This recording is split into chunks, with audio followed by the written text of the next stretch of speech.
അയ്യപ്പവിളക്കിലെ പ്രധാന ചടങ്ങുകളിലൊന്നാണ് ആഴിയാട്ടം. എരിയുന്ന കനലിലൂടെ വ്രതാനുഷ്ഠാനത്തോടെ അയ്യപ്പന്മാർ കടന്നുപോകുന്ന ചടങ്ങ്. കണ്ടു നിൽക്കുന്നവരിൽ ഭയവും ഭക്തിയും ഒരുപോലെ നിറയ്ക്കുന്നതാണ് ഈ ചടങ്ങ്.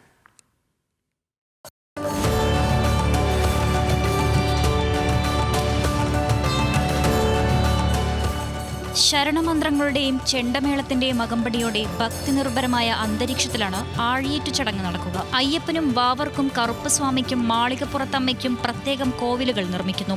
വാഴപ്പോളകൾ കൊണ്ട് നിർമ്മിക്കുന്ന ഈ കോവിലുകളിൽ പ്രത്യേക പൂജ നടക്കും. തുടർന്ന് മുഴുവൻ സ്വാമിമാരെയും ഉൾപ്പെടുത്തി ശരണമന്ത്രങ്ങൾ.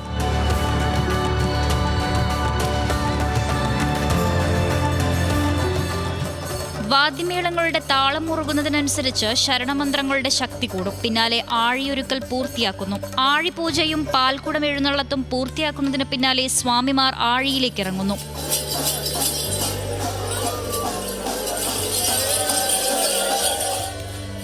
സ്വാമിമാർ വ്രതാനുഷ്ഠാനത്തോടെ കനലിലൂടെ നടക്കുന്നത് മോക്ഷം നൽകുന്നതിന് തുല്യമെന്നാണ് വിശ്വാസം. ഇത് നമ്മുടെ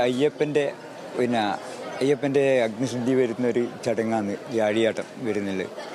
എന്നുവെച്ചാൽ നമ്മൾ ഈ പെരുമ്പള വിഷ്ണുപ്പാറ അയ്യപ്പ മന്ദിരത്തിൻ്റെ 25ാം വാർഷികത്തിൻ്റെ ഭാഗമായിട്ടാണ് ഇവിടെ നമ്മൾ ഇത്രയും വളരെ ഭംഗിയായി ഒരു മഹോത്സവമായി, നാടിൻ്റെ ഒരു മഹോത്സവമായി മാറുന്ന രീതിയിലുള്ള കാഴ്ചകളാണ് ഇതുവരെ കണ്ടത്. സ്ഥലശുദ്ധി വരുത്തിക്കൊണ്ട് ഈ പ്രത്യേക സന്നിധാനത്തിലേക്ക് കുടിയിരുത്തിക്കൊണ്ട് തുടർന്ന് കുടിയിരുത്തി സഹസ്രനാമാർച്ചനയും ഹരിനാമ കീർത്തനവും ഭജനാലാപനവും ഒക്കെ കൊണ്ട് ഈ അന്തരീക്ഷം ഭക്തിസാന്ദ്രമാക്കിയ ഒരു ദിനമായിരുന്നു ഇന്ന് കടന്നുപോയത്.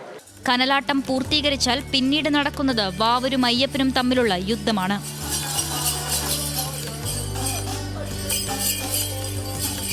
യുദ്ധത്തിന്റെ അവസാനം പരാജയപ്പെടുന്ന വാവർ ആയുധം വെച്ച് കീഴടങ്ങി അയ്യപ്പന്റെ സുഹൃത്തായി മാറുന്നു. തൊട്ടു പിന്നാലെ താൽക്കാലിക കോവിലുകൾ പൊളിക്കുകയും ഗുരുസി അർപ്പിക്കുകയും ചെയ്യുന്നതോടെ ചടങ്ങ് അവസാനിക്കുന്നു.